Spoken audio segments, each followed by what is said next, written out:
Cześć! W tym odcinku opowiem o routerze ZTE EMU5120. Zapraszam! ZTE EMU5120 to przenośny router 5G do internetu mobilnego. Co go wyróżnia wśród innych routerów? Ma duży dotykowy wyświetlacz 2,4 cala, więc większość podstawowych funkcji możesz ustawić bezpośrednio na routerze. Nie trzeba mieć komputera nawet do pierwszej konfiguracji.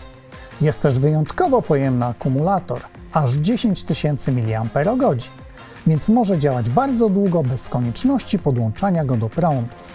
Może też posłużyć jako powerbank. Naładujesz nim telefon albo inne urządzenie, jeśli zajdzie taka potrzeba. I oczywiście Wi-Fi. Router ma szybką dwuzakresową sieć Wi-Fi 6. Obsługuje również zaawansowane technologie takie jak agregacja pasm, co zwiększa efektywność działania sieci.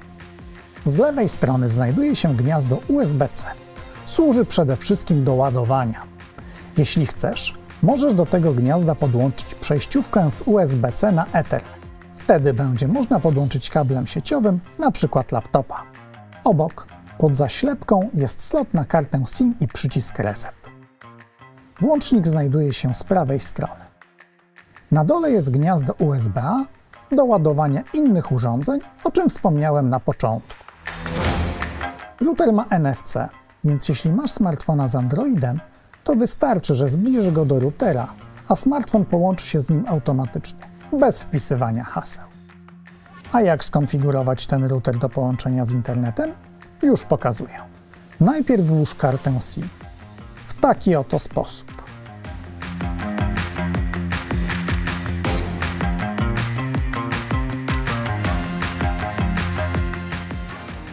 Włącz urządzenie i poczekaj chwilę. Wybierz język. Kliknij Zaakceptuj i kontynuuj. Wyświetli się nazwa sieci i hasło. Możesz zmienić te dane lub przy nich pozostać. Możesz też kliknąć Pomiń, żeby nie przechodzić przez kreator. Jeśli jednak się na to zdecydujesz, to kliknij Kontynuuj i zdecyduj, po jakim czasie niekorzystania z sieci Wi-Fi router ma tę funkcję wyłączyć. Domyślnie jest to 10 minut. Po przejściu do kolejnego kroku masz opcję utworzenia kodu blokady ekranu routera. Zrobisz to po kliknięciu tutaj. Ostatni krok to ustawienie roamingu danych. Kliknij Zakończ. Jeśli karta SIM jest zabezpieczona kodem PIN, to wpisz go, zaznacz pole Zapisz kod PIN i kliknij OK. Poczekaj chwilę, a router połączy się z internetem. I właściwie to wszystko. Teraz możesz podłączyć wszystkie swoje urządzenia do Wi-Fi. Możesz skorzystać z wcześniej wspomnianej przeze mnie funkcji NFC, wpisania hasła lub WPS. Warto też wspomnieć, że mimo iż jest to urządzenie mobilne, to posiada klasyczne menu konfiguracyjne, gdzie jest bardzo dużo zaawansowanych funkcji. Takie menu dostępne jest z poziomu każdej przeglądarki internetowej pod adresem 192.168.0.1.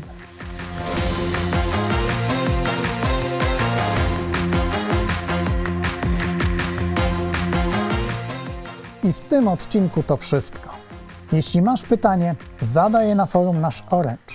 Dziękuję i do zobaczenia.